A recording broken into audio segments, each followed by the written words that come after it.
Hello, what's up mga ka-J-Vlog? Welcome ulit sa panibagong video, and for today's video, i-game test natin ngayon itong Tecno Spark 30C. Maganda kaya to for gaming? Tara mga ka-J-Vlog, check natin.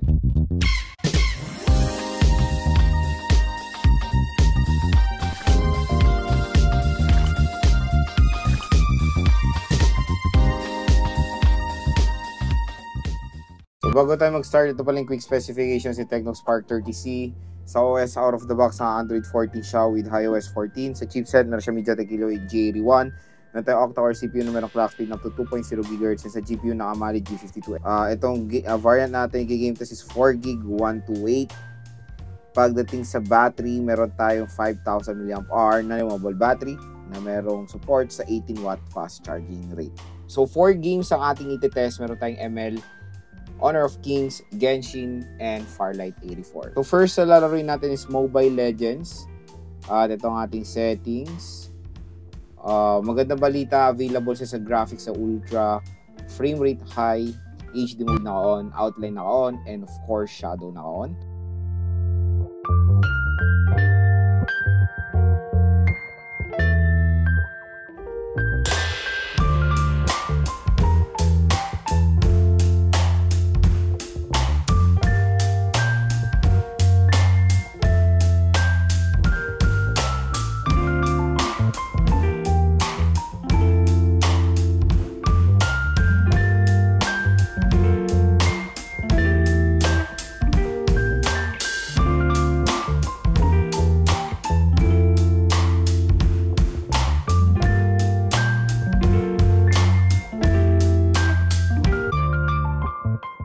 So pagdating sa Mobile Legends, kung makikita nyo, magandang performance dyan ni Tecno Spark 30C.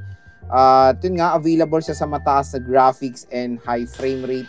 And so far, while playing this game, ay okay naman ang performance ng smartphone na to. Na-handle niya naman pretty well. No frame drops naman na malala so far.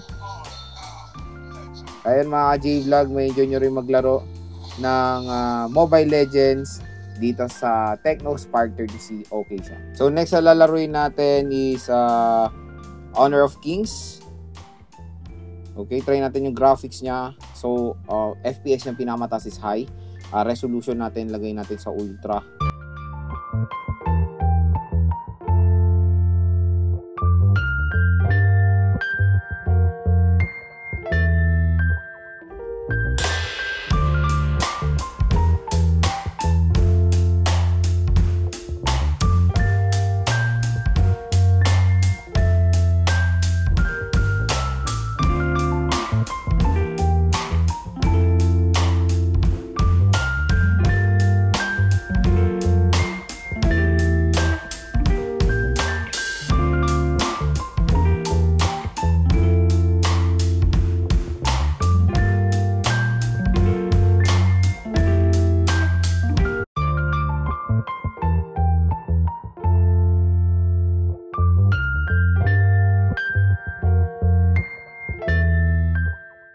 Pagdating sa Honor of Kings, kung makikita nyo naman, maganda rin ang performance ni Tecno Spark 30C. Wala naman tayong experience sa any problems while playing this game. No frame drops na malala rin. So, ma-handle niya naman pretty well itong Honor of Kings. Makakalaro kayo na mabuti dito sa Tecno Spark 30C. Okay na okay rin siyang gamitin. So, next naman is Farlight 84. So, set natin yung settings niya. So, graphics, smooth, frame rate, medium.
pagdating sa Firelight 84, playable din naman dito sa Technospark 30C. Okay naman performance niya. Meron tayong mga slight frame drops.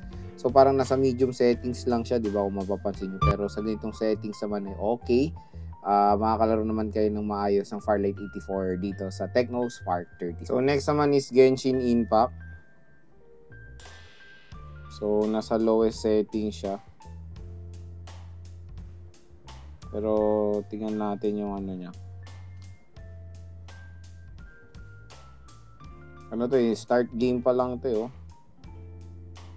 Medyo ano siya, nagfe-frame drop.